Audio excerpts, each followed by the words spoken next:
Bienvenidos a esta cuarta entrega de la materia de Geografía Bíblica, haciendo un rápido repaso de lo que hemos estado estudiando. Pues observamos cómo podemos nosotros leer un mapa y los elementos básicos para la lectura de un mapa. Esperamos que no haya resultado tan confuso haberlo visto tan rápidamente, pero si usted lo va repasando, irá quedándole cada vez más claro los elementos que son básicos para la lectura de un mapa y que, como lo veremos en unos minutos más, en unos instantes más, serán sumamente útiles para nosotros.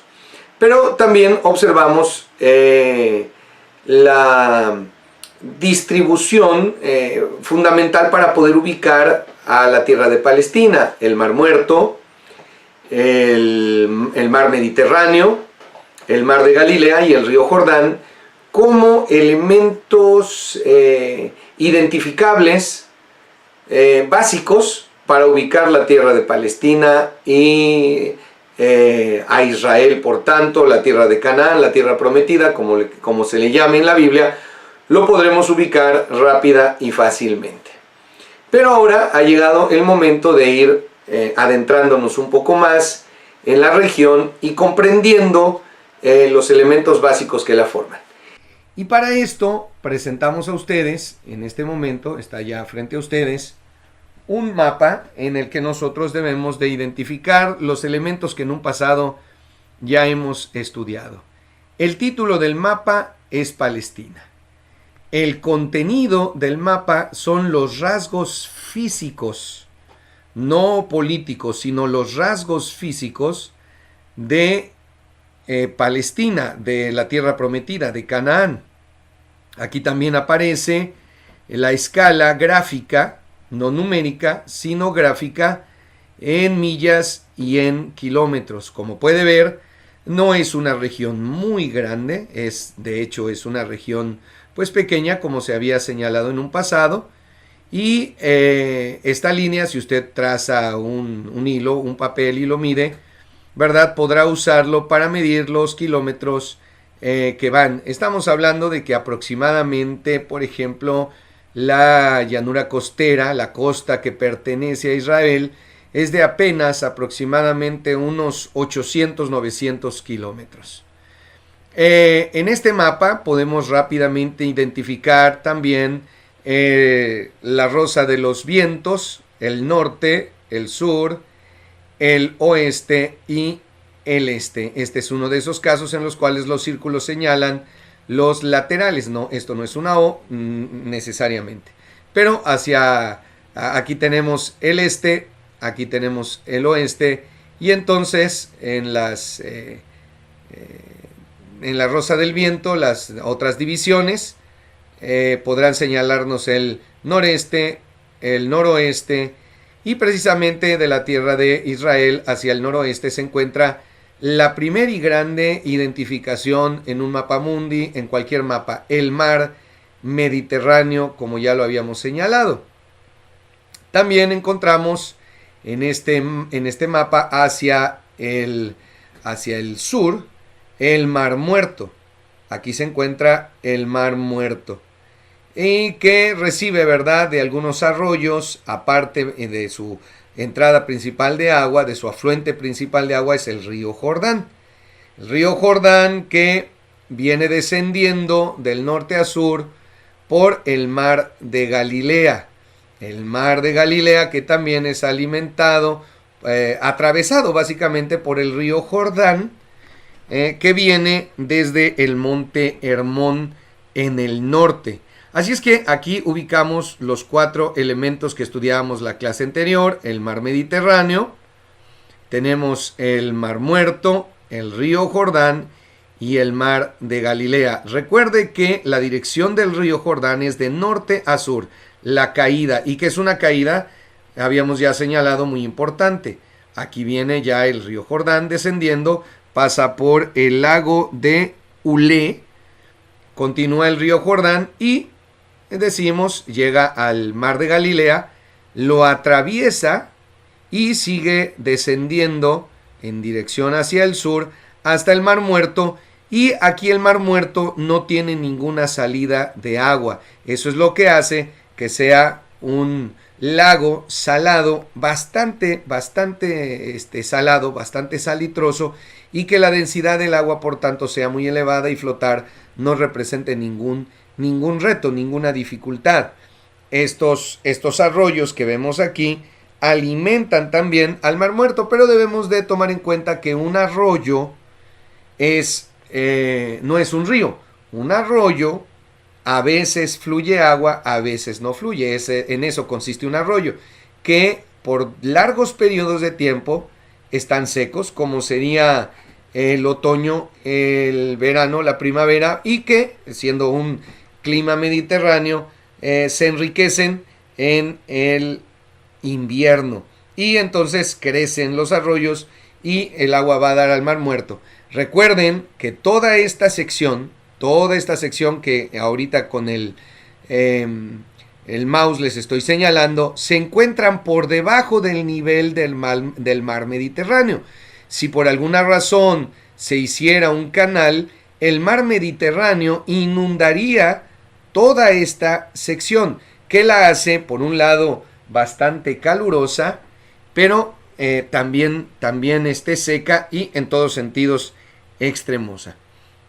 Una vez identificado esto, debemos notar nosotros también que este mapa tiene una división de 4 elementos que debemos nosotros de conocer y de identificar y de poder señalar. Esa es la idea, que usted y yo podamos en un mapa señalar primeramente la llanura costera, que viene desde el norte, Sidón, Tiro, aunque esta parte pertenece al Líbano.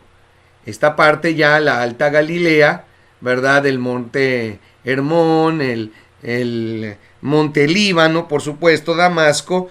Damasco es la capital de Siria.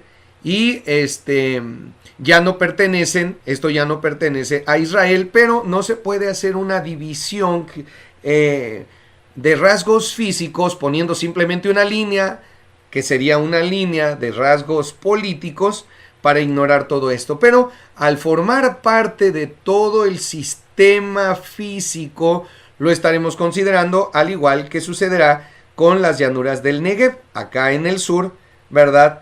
Y que estarán demarcando el límite con Egipto.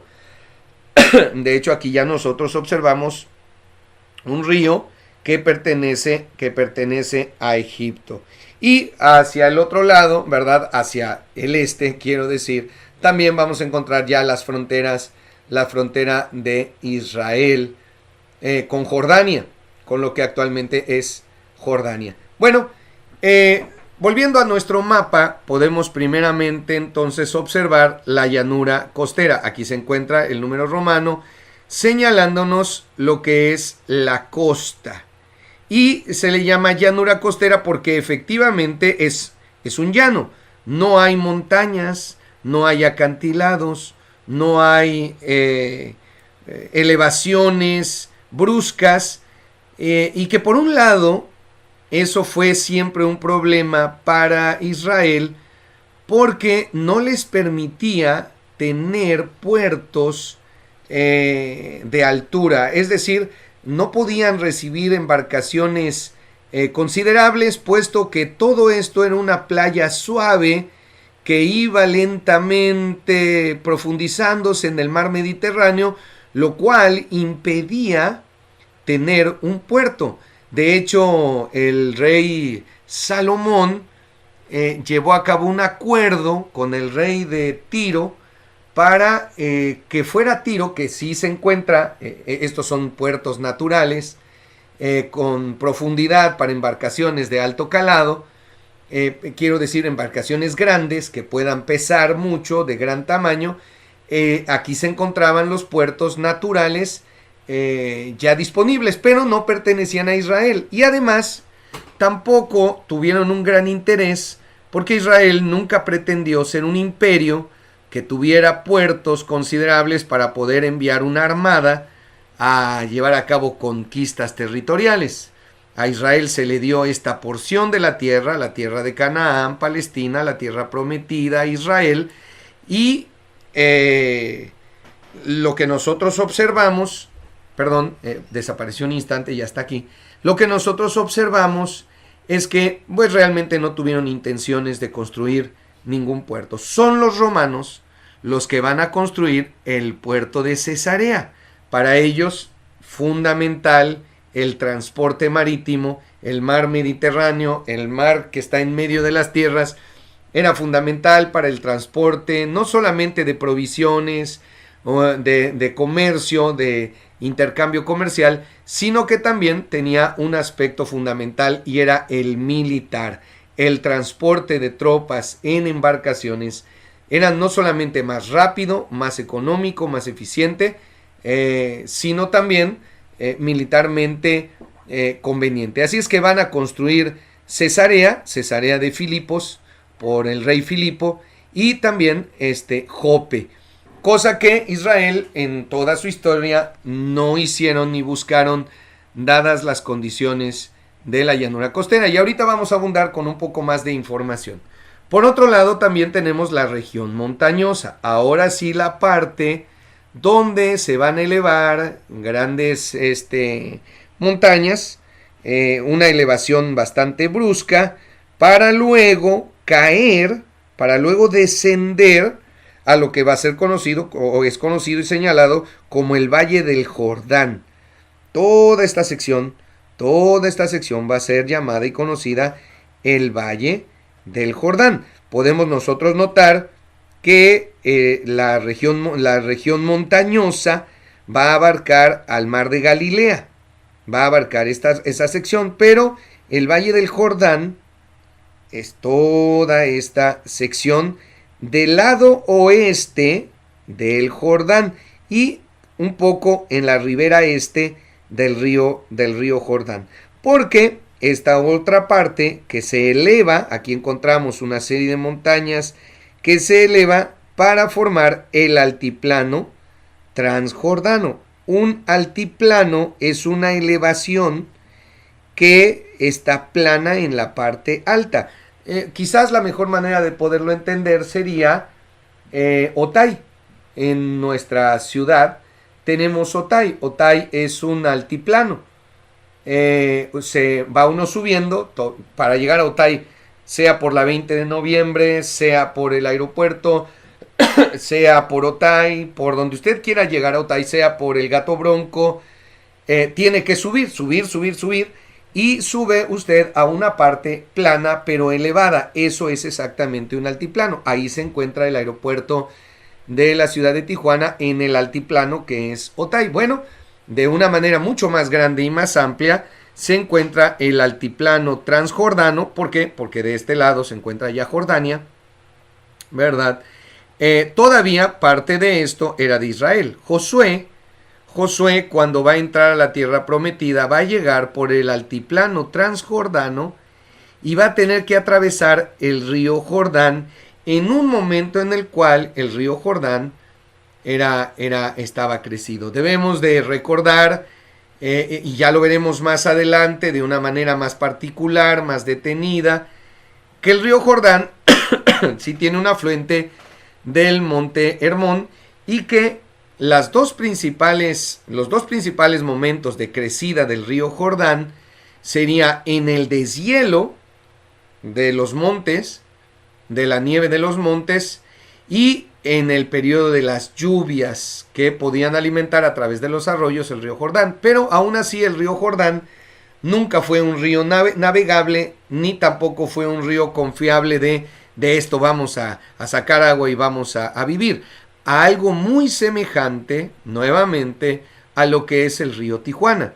El río Tijuana, por la gran mayoría de los meses, es medianamente un riachuelo, un arroyo que apenas si mueve una cantidad mínima de agua, pero en los periodos de lluvia, porque no hay periodos de deshielo aquí en nuestra región, en los periodos de lluvia puede llegar a tener un gran y enorme caudal, como sucedió en el 93, ¿verdad? Donde apenas estaba retenido por la canalización del río Tijuana. Así es que vamos a observar algunos detalles de estas 4 regiones: la llanura costera, la región montañosa el Valle del Jordán, porque se desciende tanto del oeste como del este, del norte y del sur, se desciende a un valle que está irrigado. Esta es la tierra que fluye leche y miel, y de allí trasladarnos a la última sección, que es el altiplano transjordano.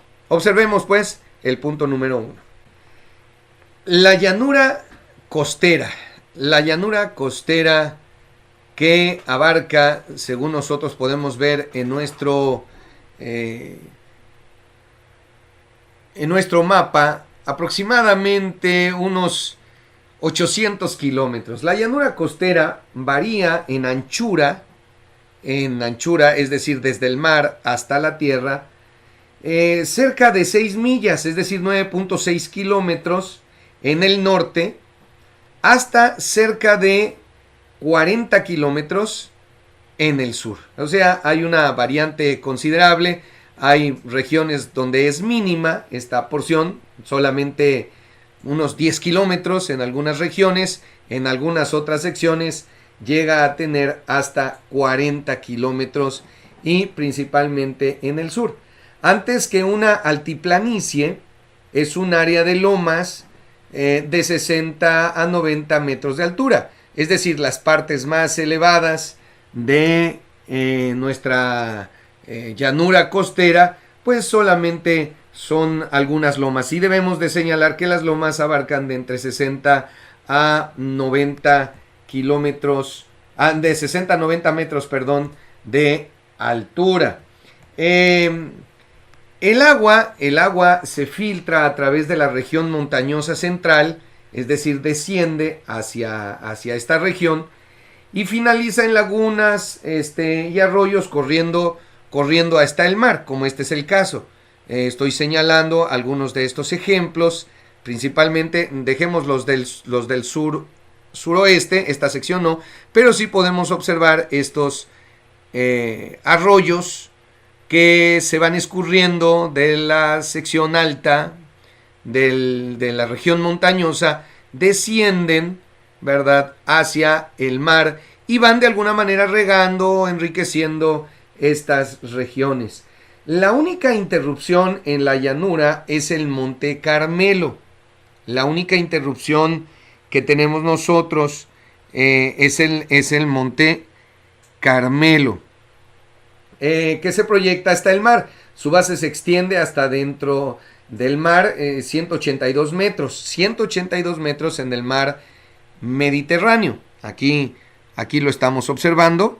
El Monte Carmelo va a penetrar en el mar hasta 182 metros. Es la única en toda la región, en toda la llanura costera, es la única elevación considerable, pero que también no permitía el establecimiento de un puerto marítimo. Desde el Monte Carmelo corre un valle hacia el sudeste, en esta región, antes que de norte a sur como lo hacen las otras. Es decir, la mayoría de los montes permiten una caída de norte a sur, pero el Monte Carmelo lo hace de oeste hacia el este. Es decir, sus caídas son laterales principalmente.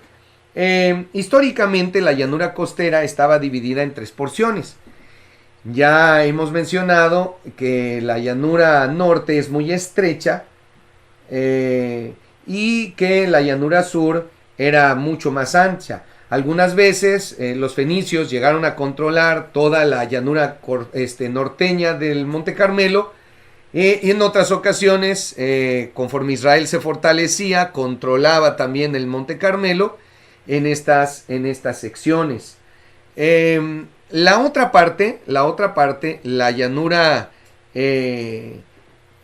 hacia el sur, la llanura de Sarón, se extiende aproximadamente 72 kilómetros entre el Monte Carmelo y Jope. Es decir, desde aquí hasta acá se extiende en unos 70-80 kilómetros esta sección de la llanura costera, conocida como la llanura de Sarón.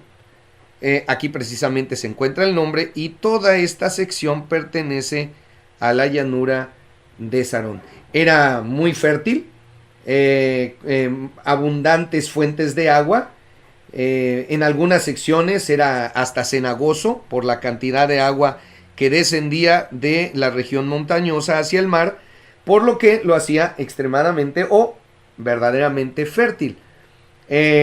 Fueron encontrados incluso cocodrilos en algunos lugares, y los cananeos vivieron en Sarón, en esta sección, vivieron en la llanura del Sarón después de que fueron arrojados de la región montañosa. Cuando estos grupos de personas, los cananeos, son arrojados por Israel, que va a entrar por el este, en dirección oeste, son arrojados los habitantes, van a ir a buscar en esta llanura de Sarón refugio para vivir en estos lugares. Esta sección de la llanura jugó solamente un papel menor en la historia bíblica, es decir, esta sección no tuvo una gran importancia en la historia de la Biblia. Por eso solamente pasamos así, porque realmente no hay una gran cantidad de... no hay muchos relatos que mencionen esta sección, porque no va a haber realmente muchos eventos que aquí ocurran. Como ya hemos notado, los filisteos tuvieron el control de la llanura sureña. Es decir, los filisteos ahora, de lo que es desde Jope hasta el camino del mar, fue controlado históricamente por los filisteos. Desde Jope básicamente hasta Gaza. Aquí se encuentra Gaza, toda esta sección que también abarca aproximadamente unos 70 kilómetros, 80, fue controlada por los filisteos. Venía desde Egipto la curva, es decir, aquí viene la curva de la llanura costera desde Egipto, y corría hasta Gaza.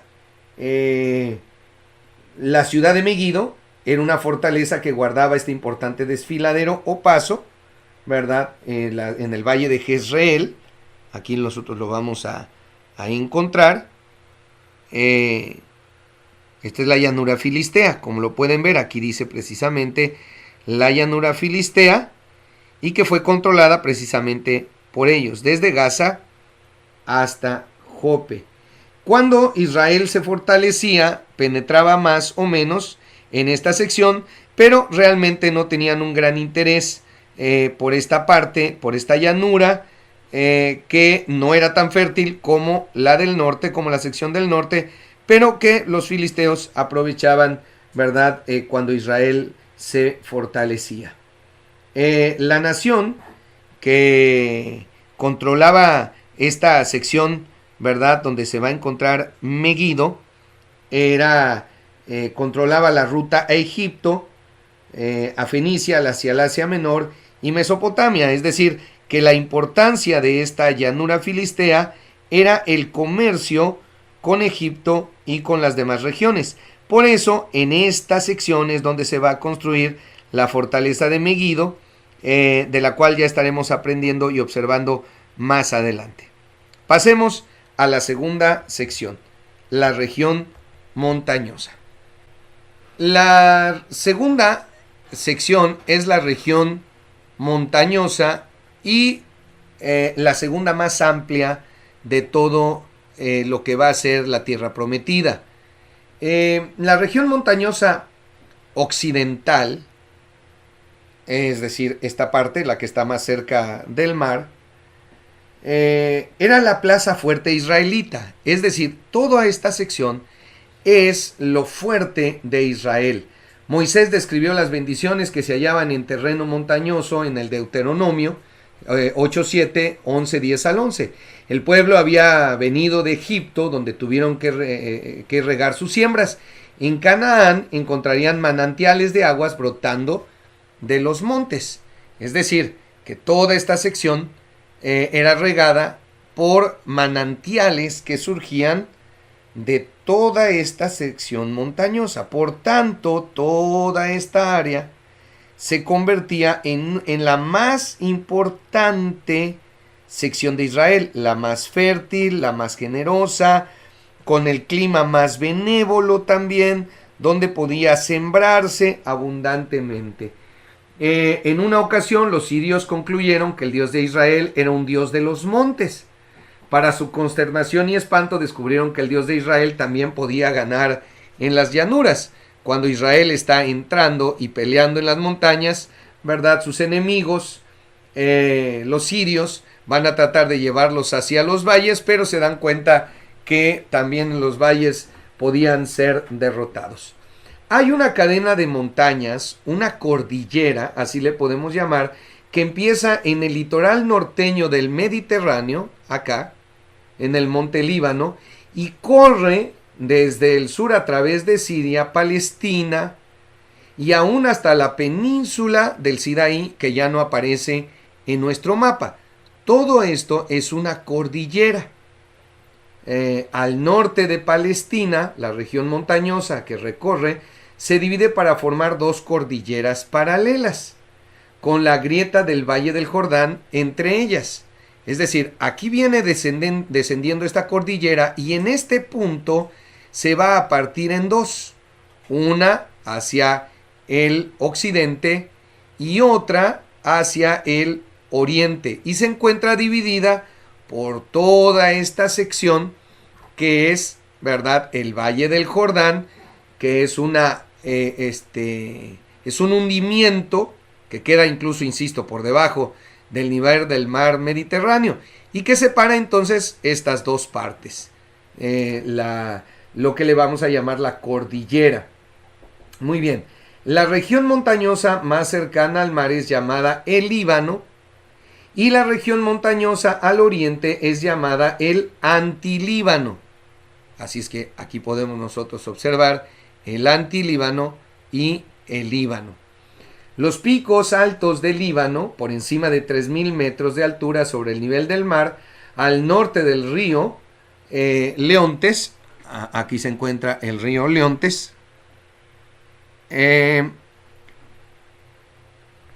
perdón, y el monte Hermón exactamente al otro lado en la región montañosa del Antilíbano. Por un lado tenemos el monte Hermón, por otro lado tenemos el monte Líbano. El río Leontes entonces corre a través de un desfiladero de 609 metros entre el Líbano y los montes de Galilea y forma una barrera casi impasable entre Fenicia e Israel. Este río formaba una barrera que marca la frontera entre el Líbano e Israel. Cuando los judíos quisieron madera de cedro, pues esa madera del cedro se encontraba en el monte del Líbano, por la altura precisamente que alcanzaba estos árboles, este tipo de árboles que solamente se da en climas fríos, en alturas elevadas. Fue que pudieron transportar por mar hasta Jope para luego llevarlo a Jerusalén, la madera del monte del Líbano. De hecho, la bandera del Líbano tiene precisamente un cedro. La sección de 50 millas, o sea, unos 80 kilómetros desde el río Leontes hasta el valle de Jezreel. Aquí nosotros podemos observar el río Leontes hasta el valle de Jezreel. Usualmente es llamada Galilea. Toda esta sección es Galilea, la parte alta, donde el Señor Jesucristo va a estar llevando a cabo un importante ministerio. Por esta razón, esto se llamaba el Mar de Galilea. Toda esta era la zona de Galilea. Esta es la Baja Galilea. ¿Ok? Y aquí ya vamos a encontrar a Nazaret. Aquí se encuentra precisamente Nazaret. Bueno, los montes de la Alta Galilea son en realidad colinas al pie del Líbano. Esta es la parte más elevada y estos son colinas al pie del Líbano. Toda la Alta Galilea tiende a ser elevada, encumbrada y relativamente escarpada, es decir, para poder llegar a ella hay montañas y secciones muy, muy difíciles, promediando los 609 metros sobre el nivel del mar. Algunos picos de la Alta Galilea alcanzan casi los 1200 metros sobre el nivel del mar. Y ya en un futuro iremos viendo de una manera más detenida estas secciones. La Alta Galilea rara vez es mencionada en el Antiguo Testamento. En el Antiguo Testamento esta sección rara vez es mencionada, pero sí en el Nuevo Testamento. De hecho, el rey Hiram de Fenicia consideró que había recibido un mal negocio cuando le fueron dadas las 20 ciudades en Galilea como pago parcial por su ayuda en los proyectos de edificación de Salomón. Es decir, las ciudades que Salomón le va a dar se encuentran en el Alta Galilea y pues se van a considerar un mal negocio, puesto que eran ciudades muy pequeñas y en lugares escarpados, inaccesibles, difíciles, secos, ¿verdad? Por otro lado, la Baja Galilea, que es mucho más baja, por eso se llama, promedia los 200 metros sobre el nivel del mar. Ninguno de sus picos, ninguno de los picos que se encuentran en esta sección excede los 566 metros. Las colinas están alrededor y hay valles amplios y ricos. Son unos 45 kilómetros desde Aco, que lo podemos nosotros identificar aquí, la llanura del Aco, ¿verdad? Hasta el mar de Galilea. Esta es la Baja Galilea, esta es la llanura de Aco, y aquí se encuentra ya por este lado el mar Mediterráneo, pero hacia este lado se encuentra el mar de Galilea, exactamente. Aquí está descendiendo la llanura del Aco y esta es la Baja Galilea, que era mucho más accesible, mucho más baja y por tanto con un clima más benévolo y con mejores secciones para la siembra y el cultivo de la semilla de trigo, de cebada. Era mucho más accesible. El Valle de Jezreel, por otro lado, el Valle de Jezreel, aquí lo vamos a encontrar, todavía en esta sección de la región montañosa, está situado en la porción sureña de Galilea, hacia el sur de Galilea. Aquí está, el Valle de Jezreel, se lo estoy señalando con el mouse. Técnicamente no es un valle continuo, sino más bien una serie de valles y llanuras que se abren conjuntamente. Insisto, en esta sección. Toda esta parte es conocida como el Valle de Jezreel. Esta llanura es aproximadamente un 15 por 20, un 24 por 24 kilómetros por 32 probablemente. En algunas secciones, varios pasos se abren en él desde todos los lados, haciendo fácil el acceso a y convirtiéndolo en una de las secciones de la tierra más importante comercial y también militarmente más definitivas del control de toda la tierra de Palestina. La porción occidental de la llanura, es decir, hacia el occidente, hacia el oeste, es desaguada por el río Sison, que desemboca en el mar exactamente al norte del Monte Carmelo. Nuevamente, aquí vamos a encontrar por donde va a desaguar toda esta sección. Aquí está el río por donde desagua y aquí tenemos nosotros el Monte Carmelo.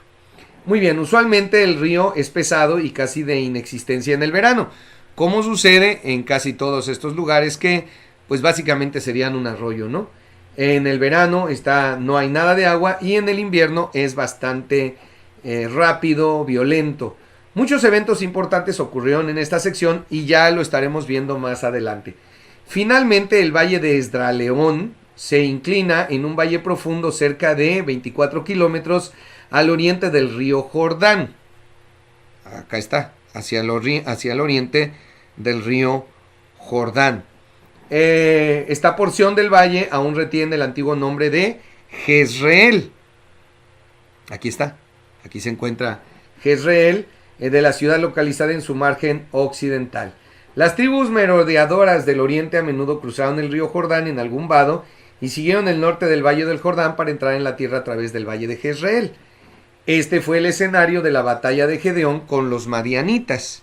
Cuando ya nosotros empecemos a ver los mapas, nosotros vamos a poder ir ubicando dónde se estaban desarrollando los principales eventos, ¿verdad?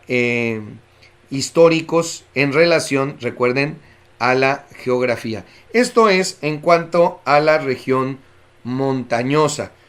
Pasemos ahora al Valle del Jordán.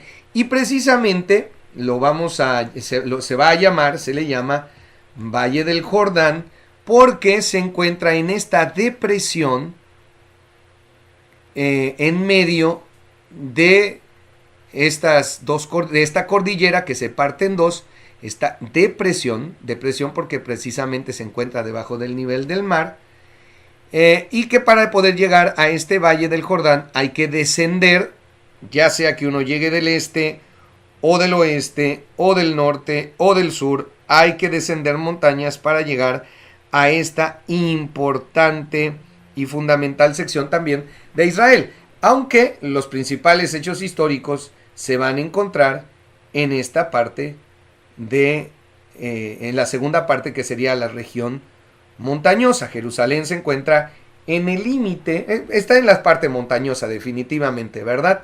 Pero habría que descender para llegar hacia el río Jordán. Las colinas se levantan rápidamente de nuevo en la margen sureña de Jezreel para reanudar la región montañosa central, es decir, uno desciende y rápidamente vuelve a subir. En cuanto a esto, veremos nosotros rápidamente que los principales eventos de la historia y que se nos menciona en la Biblia van a ocurrir en esta sección. Vamos a pasar a ver entonces algunos datos del Valle del Jordán.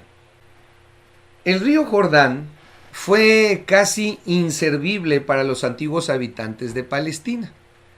El río Jordán, que nace acá en el norte, en el monte Hermón, y que desciende por Dan, luego al lago de Ulé, que atraviesa el mar de Galilea y que desciende hasta el mar Muerto, pues básicamente fue inservible para los habitantes de Palestina.